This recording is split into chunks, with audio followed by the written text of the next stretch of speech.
जल्दी ही इसका एक पोर्टल बना करके उनको इस सुविधा से लाभ दिया जाएगा। अगला प्रश्न है श्री लालाराम। प्रश्न संख्या 140। माननीय मंत्री जी।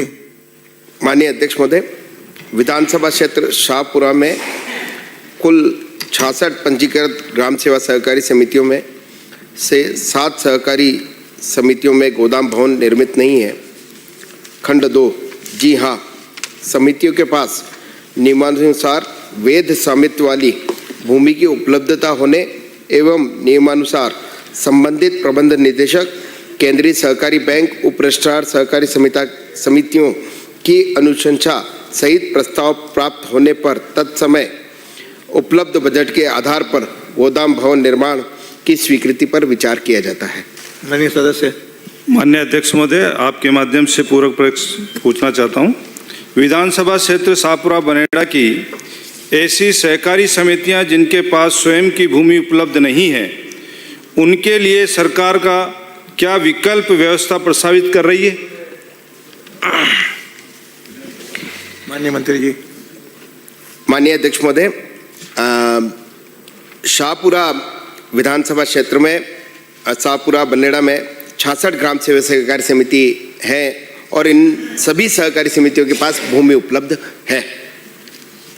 अगला प्रश्न है श्री मनीष यादव। अध्यक्ष महोदय, एक सेकंड, दूसरा।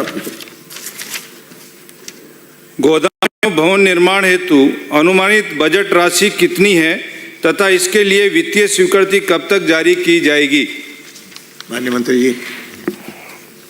माननीय अध्यक्ष महोदय, मैं आपके माध्यम से माननीय सदस्य को अवगत कराना चाहूँगा कि ग्राम सेवा सहकारी समिति में भिन्न भिन्न क्षमता के गोदाम निर्माण के लिए बजट की राशि तय की हुई है। सदस्य के सवाल के जवाब में अवगत कराना चाहूँगा कि 500 मेट्रिक टन जो हमारा गोदाम बनता है उसके लिए 25 लाख रुपए, 250 मेट्रिक टन जो हमारा गोदाम बनता है उसके लिए 16 लाख रुपए, 100 मेट्रिक टन क्षमता के गोदाम निर्माण के लिए 12 लाख रुपए प्रति गोदाम की व्यवस्था की गई है। जहां तक ग्राम सेवा सहकारी समितियों के गोदाम निर्माण का प्रश्न है, मैं अवगत करा दूं कि गोदाम निर्माण के लिए समिति के पास स्वयं की उपलब्धता होनी चाहिए। 500 मेट्रिक टन के लिए 1500 वर्ग मीटर की ज़मीन की ज़रूरत होती है, 250 मेट्रिक टन के लिए 812 वर्ग मीटर की आवश्यकता होती है, 100 मेट्रिक टन के लिए 160 वर्ग गज जमीन की आवश्यकता होती है। अगला प्रश्न हो गया, दो हो गए। अगला प्रश्न श्री मनीष यादव। प्रश्न संख्या 141।